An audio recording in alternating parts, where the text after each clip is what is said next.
नमस्कार दोस्तों, हम आए हुए हैं जंतर मंतर पे और तकरीबन जो है टाइम जो है दोस्तों 8:42 हो चुका है। और यहाँ पे जो है भीड़ है दोस्तों, भीड़ थोड़ा दिखाइए आप कैमरामैन।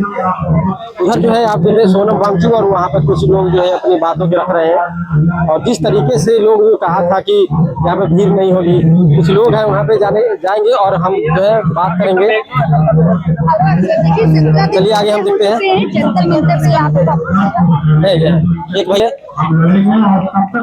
जो है वो हड़ताल पे है, सोनम वांगचुक जी। अभी तक जो सरकार से कोई रिप्लाई, कुछ संदेश जिन लोगों को बता सकते सर, जैसा कि मैंने इस पे बोर्ड पे भी लिखा है, ये अंधे बहरों की सरकार है, ठीक है। और बहरों को सुनाने के लिए कंपन पैदा करना पड़ता है, इसीलिए हमें इंकलाब के अंदर कंपन पैदा करना पड़ेगा। आवाज जारी है, धीरे धीरे जारी है, लेकिन पहुंचेगी जरूर।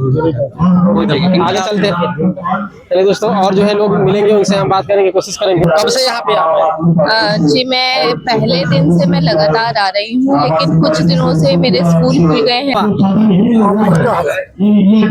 ये बाबा है जो भूख हड़ताल पे भी बैठे हुए, सोनम वांगचुक। अभी सरकार की तरफ से कोई रिप्लाई आया है? कुछ नहीं आया अभी। 17 दिन हो गया आज बैठे, कोई रिप्लाई नहीं आया अभी।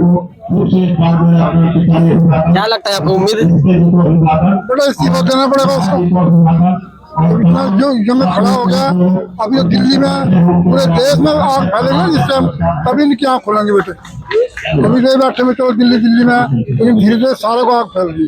एक चिंगारी लगती है जब कहीं किसी जंगल में, तो पहले लगे कि लगती है आगे तो बढ़ती है, तब जंगल का नाम होता। ऐसे ही जो चिंगारी भड़केगी तभी लोगों को पता चलेगा तो कॉकरोच क्या है। उम्मीद करते हैं दोस्तों, चलते हैं आगे, फिर कुछ लोग और मिलेंगे, उनसे बात करेंगे।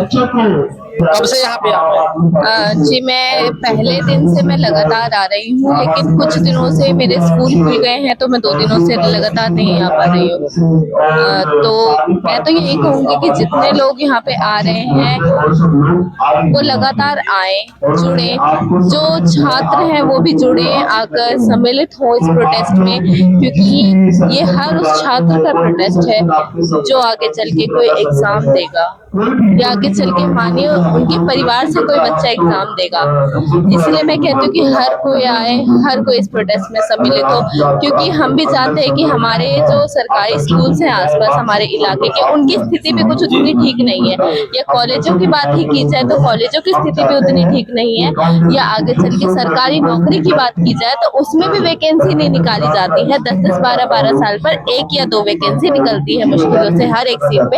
उसमें भी 10-10, 20-20 हजार बच्चे एक सीट पे भरे होते हैं, पीएचडी धारक भरे होते हैं एक चपरासी की नौकरी के लिए। क्या स्थिति है हमारी शिक्षा व्यवस्था की, वो तो देख ही सकते हैं आप। और सरकार बोलती है कि हम नया नियम लाएंगे, हमारे देश के युवा आगे तक जाएंगे। अरे तुम देश में रह के देश की सेवा करो, देश की शिक्षा व्यवस्था पे ध्यान दो, तभी तो देश के युवा आगे जाएंगे। तुम्हें तो विदेशों में घूमने से फुर्सत ही नहीं है, इन्हें तो विदेशों में घूमने से इतनी फुर्सत नहीं है कि वो देश पे आगे ध्यान दे ले। और हम इतने दिन से यहाँ प्रोटेस्ट कर रहे हैं, यहाँ से 1 या 1.5-2 किलोमीटर की दूर पे उनका ऑफिस होगा। मजाल है कि वो यहाँ आकर देख ले कि देश के युवा कर क्या रहे हैं, उनकी हालत क्या। तपती धूप में 40 डिग्री गर्मी में यहाँ के देश के युवा यहाँ पे सड़कों पर आकर सो रहे हैं, बैठ रहे हैं, अपने हक की लड़ाई लड़ रहे हैं अपने। जबकि संविधान में लिखा हुआ है कि हमारा राइट है, राइट टू है हमारा, कि हम प्रोटेस्ट कर सकते हैं, पीसफुल प्रोटेस्ट कर सकते हैं। लेकिन ये हमें बोलते हैं कि हम दहशतगर्द हैं, हम आतंकवादी हैं। उससे भी नहीं तो ये भेज देंगे पुलिसों को कि भाई इन्हें उठा लो, इन्हें डिटेन कर लो। ये क्या बात हुई? हम अपनी हक की लड़ाई लड़ रहे हैं, तुम नहीं लड़ सकते, तुम बेड़ियों में जकड़े हुए हो अपने, तुम्हें सरकार ने जकड़ लिया है। तो कम से कम जो युवा लड़ रहा है तो उसे तो लड़ने दो अपने हक के लिए, तुम उसके आगे उनके पैरों में भी बेड़ियां लगाने के लिए आ जाते हो। मैं तो यही कहूंगी कि धर्मेंद्र प्रधान जी, तुम कुर्सी तो छोड़ नहीं सकते, कम से कम मोदी जी तुम शर्म करके उन्हें बर्खास्त तो कर दो, ताकि तुम्हारी कुर्सी बची रहे। क्योंकि तुम भी डरते हो कि कहीं देश के युवा तुम्हारी कुर्सी पे भी ना आ जाए।